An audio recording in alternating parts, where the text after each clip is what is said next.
नमस्कार, आपके साथ मैं अंशु। आप देख रहे हैं आपका अपना चैनल भिवानी हलचल। और आज की खबरें इस प्रकार से 8वें अंतर्राष्ट्रीय योग दिवस के अवसर पर 21 जून को भीम स्टेडियम में होने वाले राज्य स्तरीय योग दिवस समारोह की सोमवार को फाइनल रिहर्सल की गई। इस अवसर पर उपायुक्त आर.एस. ढिल्लों ने बतौर मुख्य अतिथि पहुंचकर करीब 4000 बच्चों द्वारा की जा रही योगा अभ्यास का निरीक्षण किया। इस अवसर पर एसडीएम संदीप अग्रवाल, सीटीएम विजय कुमार यादव व शिक्षा अधिकारी रामोतर शर्मा ने शिक्षा विभाग व अन्य विभागों को दिशा निर्देश जारी किए। 8वें अंतर्राष्ट्रीय योग दिवस के अवसर पर 21 जून को स्थानीय भीम खेल परिसर में आयोजित होने वाला राज्य स्तरीय कार्यक्रम मानवता के लिए योग थीम पर आधारित होगा। इस राज्य स्तरीय योग दिवस समारोह में प्रदेश के मुख्यमंत्री श्री मनोहर लाल मुख्य अतिथि होंगे। आजादी के अमृत महोत्सव के तहत होने वाले इस योग समारोह की अंतिम रिहर्सल सोमवार को आयोजित हुई। अंतिम रिहर्सल में विभिन्न स्कूलों के हजारों विद्यार्थियों ने योगाभ्यास किया व उपायुक्त आर.एस. ढिल्लों ने अंतिम रिहर्सल में मुख्य अतिथि के रूप में शिरकत की। उन्होंने इस दौरान कार्यक्रम को शानदार बनाने के लिए जरूरी निर्देश भी दिए। कार्यक्रम में पुलिस अधीक्षक अजीत सिंह शेखावत, एसडीएम भिवानी संदीप कुमार अग्रवाल, नगराधीश विजय कुमार यादव, एसडीएम तोशाम मनीष कुमार फोगाट व एसडीएम सिवानी सुरेश कुमार सहित अन्य सभी विभागाध्यक्ष मौजूद रहे। वहीं इस अवसर पर उपायुक्त ने निर्देश दिए कि 21 जून को राज्य स्तरीय योग कार्यक्रम के लिए सभी प्रतिभागी बच्चे, सामाजिक संस्थाओं के प्रतिनिधि,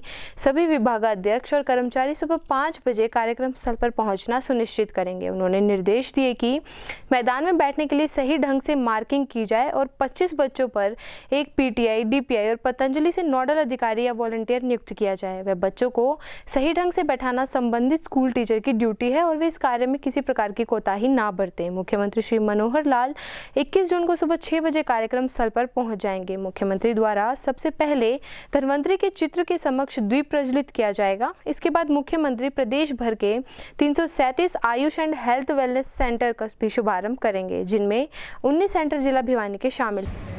विद्यालय शिक्षा विभाग की तरफ से लगभग 4000 बच्चों ने पार्टिसिपेट किया है विभिन्न स्कूलों के, जिसमें गवर्नमेंट के और हमारे निजी विद्यालय दोनों प्रकार के विद्यालय शामिल हैं। कल के लिए भी यही सभी छात्र जो है भाग लेंगे। इसके अलावा हर 25 छात्र के ऊपर हमने एक अध्यापक को नोडल अधिकारी बनाया एस्कॉर्ट करने के लिए, उनकी व्यवस्था बनाए रखने के लिए और उनको बच्चों को एस्कॉर्ट करने के लिए एक अध्यापक विद्यालय से हर 25 के ऊपर लगाया है। और हर जो रो है हमारी 90 रो बनेगी, 90 श्रृंखलाएँ बनेंगी बच्चों की। हर श्रृंखला के ऊपर एक हमारा फिजिकल एजुकेशन का टीचर रहेगा। रिफ्रेशमेंट और पानी की व्यवस्था आयुष विभाग कर रहा है, शिक्षा विभाग नहीं कर रहा है। लेकिन रिफ्रेशमेंट बंटवाने में और व्यवस्था करवाने में हम आयुष विभाग की मदद कर रहे हैं। जी सर। तो कल हमें आशा है कि जो है पानी की अच्छी व्यवस्था होगी। रिफ्रेशमेंट जो है ना, आज शाम को ही हम छात्रों को उनके विद्यालय में पहुंचा देंगे। टी शर्ट्स हैं बच्चों की, वो भी आज शाम तक हम सभी विद्यार्थियों के पास और जो अध्यापक जो भाग ले रहे हैं उनके पास पहुंचा देंगे। कल 6 बजे माननीय मुख्यमंत्री जी चीफ गेस्ट के रूप में भीम स्टेडियम में पहुंच जाएंगे। तो हमारा प्रयास रहेगा कि 5 बजे हम अपने बैठने की व्यवस्था बच्चों की करवा दें, ताकि किसी प्रकार की अनियमितता प्रोग्राम में ना हो। हरियाणा सरकार द्वारा फसल विविधीकरण योजना के अंतर्गत दलहन व तिलहन की फसलों को बढ़ावा देने के लिए आज़ादी के अमृत महोत्सव के तहत एक महत्वाकांक्षी योजना की शुरुआत की गई है। इस योजना के अंतर्गत दलहन व तिलहन की फसल उगाने वाले प्रत्येक किसान को सरकार द्वारा 4000 रुपये प्रति एकड़ वित्तीय सहायता प्रदान की जाएगी। यह कहना है कृषि एवं कल्याण विभाग उप निदेशक डॉक्टर आत्माराम गोदारा का। गौरतलब है कि कृषि एवं किसान कल्याण विभाग के उप निर्देशक डॉक्टर आत्माराम गोदारा ने बताया कि हरियाणा सरकार द्वारा फसल विविधीकरण के अंतर्गत दलहन व तिलहन की फसलों को बढ़ावा देने के लिए एक नई योजना की शुरुआत की गई है, जिसमें प्रदेश में खरीफ 2022 के दौरान 1 लाख एकड़ में दलहनी व तिलहनी फसलों को बढ़ावा दिया जाएगा। इस योजना के अंतर्गत दलहनी फसलें मूंग व अरहर को 70,000 एकड़ क्षेत्र में तथा तिलहनी फसल अरहर व मूंगफली को 30,000 एकड़ में बढ़ावा देने का लक्ष्य निर्धारित किया गया गया है। दलहन व तिलहन की फसल लगाने वाले किसान को 4,000 रुपये प्रति एकड़ वित्तीय सहायता प्रदान की जाएगी। यह योजना दक्षिण हरियाणा के 7 जिलों में भिवानी, चरखी दादरी, महेंद्रगढ़, रेवाड़ी, झज्जर, हिसार तथा नूंह खरीफ 2022 के दौरान लागू की जाएगी। इसके लिए किसान को पहले मेरी फसल मेरा ब्यौरा पोर्टल पर पंजीकृत करवाना होगा और सत्यापन उपरांत सहायता राशि उनके खातों में स्थानांतरण कर दी जाएगी। उन्होंने बताया कि दाल वाली फसलें मिट्टी के स्वास्थ्य को अच्छा बनाती हैं और हवा की नाइट्रोजन को जमीन में ले जाती हैं। इससे भूमि की उर्वरा शक्ति बढ़ती है। इस तरह किसानों को खेत में नाइट्रोजन फर्टिलाइजर की कम मात्रा की जरूरत पड़ेगी तथा तिलहन वाली फसलों को बढ़ावा देने से देश में खाद्य तेल की कमी को भी पूरा किया जा सकता है। किसानों के लिए हमारे माननीय मुख्यमंत्री और माननीय कृषि मंत्री जी ने अभी एक नई स्कीम लॉन्च की है। उसमें किसानों को ये कहा गया है कि जो भी किसान भाई दलहन और तिलहन की खेती करेगा, फसल लगाएगा, उसको हम प्रति एकड़ 4,000 रुपये प्रोत्साहन राशि देंगे। परंतु देंगे उस किसान को जो भी दलहन और तिलहन की फसल लगाएगा और उसका मेरी फसल मेरा ब्यौरा पोर्टल पे रजिस्ट्रेशन करेगा और उसके बाद डिपार्टमेंट उसको वेरीफाई करेगी। कमेटी बनेगी ब्लॉक वाइज, जो हर एक किसान जो भी लगाएगा दलहन और तिलहन की फसल उसका वेरिफिकेशन करेंगे फील्ड में। सही में उसके खेत में अगर ये फसल पाई जाती है दलहन की और तिलहन की तो उसको 4,000 रुपये प्रति एकड़ के हिसाब से प्रोत्साहन राशि दी जाएगी। और अभी एक स्कीम हमारी देसी कपास के बारे में है, क्योंकि हमारे हरियाणा में लगभग कपास जहाँ तक मिट्टी कपास की बिजाई होने लगी और देसी कपास का एरिया घटकर इतना हो गया था कि 1% भी नहीं था। इसलिए देसी कपास के लिए अब की बार हमारी हरियाणा सरकार ने एक स्कीम बनाई है कि जो भी किसान भाई देसी कपास लगाएगा और मेरी फसल मेरा ब्यौरा पोर्टल पे उसका रजिस्ट्रेशन कराएगा, उसको 3,000 रुपये की राशि प्रोत्साहन राशि दी जाएगी किसान को। तो जिन किसान भाइयों ने देसी कपास लगाई है, मेरा उनसे यही प्रार्थना है कि वो 30 जून तक अपना मेरी फसल मेरा ब्यौरा पोर्टल पर देसी कपास का रजिस्ट्रेशन करा दे, ताकि 30 जून के बाद हम उसका खेत का वेरिफिकेशन करेंगे और किसान के खाते में वेरिफिकेशन अगर सही पाया जाता है तो 3,000 रुपये प्रति एकड़ के हिसाब से किसान के खाते में राशि डाल दी जाएगी। और आज के दिन कपास की फसल की ऐसी स्थिति में पहुंच गई है कि अब पिछले साल जैसे गुलाबी सुंडी का कुछ अटैक हुआ था और कई जगह नुकसान भी हुआ था, तो अभी मैं किसान भाइयों से सलाह देता हूं कि अपने खेत का रोज़ाना निरीक्षण करें, सुबह शाम खेत में जाए और जहां भी आपको गुलाबी सुंडी का कोई भी अगर नीम उसका मिलता है, कोई कीड़ा मिलता है, तो उसके लिए आप कृषि विज्ञान केंद्र है, कृषि विभाग है, हमारे एग्रीकल्चर कृषि विभाग के अधिकारी हैं और ब्लॉक लेवल पे हमारे ब्लॉक कृषि अधिकारी उनसे सलाह लेके उस पर जो भी इंसेक्टिसाइड का स्प्रे हमारे अधिकारी बताएं उसका स्प्रे करें और उसका पूरा ध्यान रखें फसल का, ताकि आपकी कपास की फसल अच्छी हो उसकी। और अभी आज हमारी 20 जून को पूरे विभाग के भिवानी के कृषि विभाग की एक ट्रेनिंग करवाने जा रहे हैं हम। कृषि विज्ञान केंद्र में यूनिवर्सिटी के साइंटिस्ट आएंगे और कपास की फसल और गुलाबी सुंडी का जो अटैक है उसके बारे में एक बारीकियां बताएंगे कृषि विभाग के स्टाफ को। पूरे जो फील्ड स्टाफ हमारा उसको अच्छी तरह समझाया जाएगा कि हम गुलाबी सुंडी और दूसरे जो बीमारियां और कीड़े जो कपास की फसल पर लगते हैं उनके बारे में कपास की फसल को कैसे बचाया जाए, उनसे कैसी कपास की फसल अच्छी हो, कैसे किसान की आमदनी बढ़े, कैसे उसका कपास का उत्पादन प्रति एकड़ जो है अच्छा हो।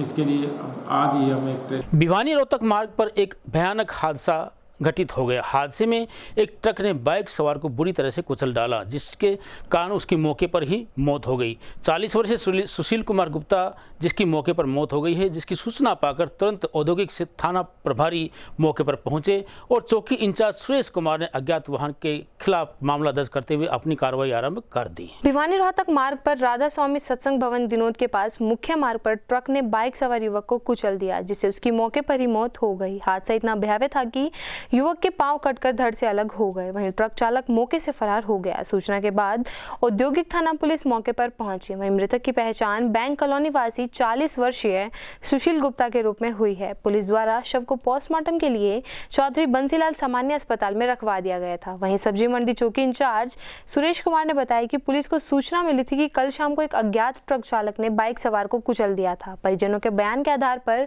पुलिस ने अज्ञात वाहन चालकों के खिलाफ मामला दर्ज कर आगामी कार्रवाई कार्रवाई शुरू कर दी है। वहीं परिजनों ने बताया कि मृतक मेहनत मजदूरी करके अपने परिवार का गुजारा करता था तथा इससे उसके परिवारों पर दुखों का पहाड़ टूट पड़ा है। उन्होंने जिला प्रशासन से अपील की है कि उनके परिजनों को आर्थिक मदद दी जाए, इसके साथ साथ अज्ञात ट्रक चालक को पकड़ा जाए और उसके खिलाफ उचित कार्रवाई भी की जाए। आनंद कुमार, सुनील कुमार, सनोप का मुतार जी, राधा स्वामी के पास सब्जी मंडी, उसके पास दुर्घटना हो गई जी ट्रक के नीचे आने से, और इसकी आर्थिक सहायता दी जाए। मजदूरी का काम करते हैं, छोटे छोटे 2 बच्चे हैं जी। ट्रक चालक नहीं पकड़े गया जी, इसकी सख्त से सख्त कार्रवाई की जाए, आर्थिक मदद दी जाए इन बच्चों को। कल शाम 8:30-9 बजे सूचना प्राप्त हुई भाई राधा स्वामी सत्संग भवन के सामने ट्रक का और एक नाम पता ना मालूम ट्रक और मोटरसाइकिल का एक्सीडेंट हुआ है। एक्सीडेंट में की सूचना पाकर हमें मौके पर पहुँचे। मौके पर देखा तो एक्सीडेंट में जो मोटरसाइकिल चालक उसकी मौके पर ही मौत हो चुकी थी और अज्ञात वाहन वहाँ से भाग चुका था। उसके बाद हम डेड बॉडी को अपने हॉस्पिटल लेके आए। हॉस्पिटल में अपने उसको 100 ग्राम रखवा दिया और परिजनों के बयान पर पर्चा दर्ज करके आगामी कार्रवाई अमल में लाई जा रही है। गवर्नमेंट मॉडल संस्कृति सीनियर सेकेंडरी स्कूल भिवानी में करवाई जाएगी इस सत्र से सीबीएसई सिलेबस के अनुरूप पढ़ाई। यह कहना है जिला शिक्षा अधिकारी रामवतार शर्मा का। उन्होंने बताया कि इसी सेशन में गवर्नमेंट मॉडल संस्कृति स्कूल जिले के निजी स्कूलों को मात देने में कोई कोर कसर नहीं छोड़ेगा। वहीं उन्होंने कम फीस पर सीबीएसई सिलेबस से पढ़ाई करवाने की बात कही। सोमवार को भिवानी हलचल से खास बातचीत में जिला शिक्षा अधिकारी रामवतार शर्मा ने बताया कि इस बार गवर्नमेंट मॉडल संस्कृति सीनियर सेकेंडरी स्कूल भिवानी में सीबीएसई सिलेबस के अनुरूप पढ़ाई करवाई जाएगी। वहीं उन्होंने यह भी बताया कि जिले के निजी स्कूलों से कम फीस में गवर्नमेंट मॉडल संस्कृति स्कूल बच्चों को पढ़ाई करवाएंगे। वे किसी भी सूरत में गवर्नमेंट स्कूल को निजी स्कूलों से कम नहीं रहने दिया जाएगा। सांस्कृतिक मॉडल स्कूलों का भी हमारा जो 7 स्कूल हैं उनका रिजल्ट अच्छा रहा है। जैसे भिवानी को ही अगर हम देखें तो 10वीं और 12वीं दोनों का रिज़ल्ट पॉजिटिव है। 10वीं में 74% बच्चे पास हैं, 12वीं में 90% बच्चे पास हैं। तो क्योंकि इस बार जो संस्कृति मॉडल स्कूलों में हरियाणा बोर्ड का सिलेबस कवर किया गया था, इस बार सीबीएसई में पहली बार अपीयर हो रहे हैं बच्चे 10वीं और 12वीं में।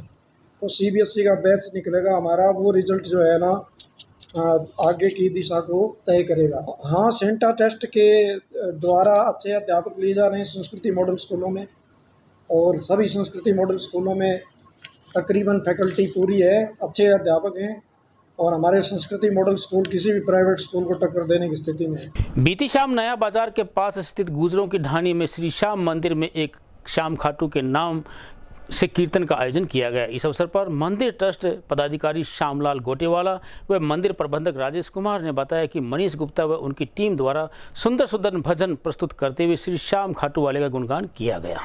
श्री श्याम मंदिर नजदीक नया बाजार गुजरों की ढाणी में श्री श्याम खाटू वाले का गुणगान किया गया। एक श्याम खाटू वाले के नाम कीर्तन समारोह में मनीष गुप्ता और टीम ने सुंदर सुंदर भजन सुनाकर भक्तों को झूमने पर मजबूर कर दिया। वहीं श्री श्याम मंदिर ट्रस्ट के पदाधिकारी श्यामलाल गोटेवाले ने बताया कि ऐसी भजन संध्या मंदिरों में भक्तों के सहयोग से होती रहती है।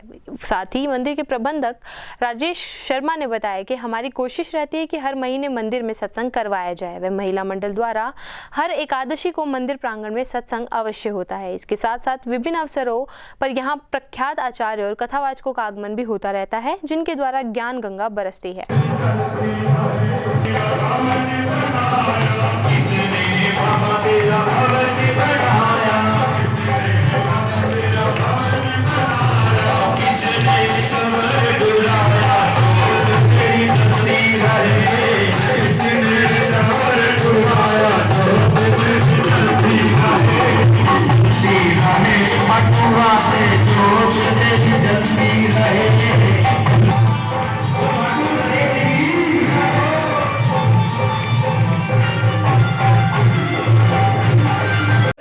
श्री श्याम बाबा के नाम का कीर्तन है और बाबा गुणगान किया जा रहा है। श्री श्याम बाबा प्राचीन मंदिर नज़दीक Veer Singh park ground plaza के पीछे बाबा बहुत गुणगान किया जा रहा है।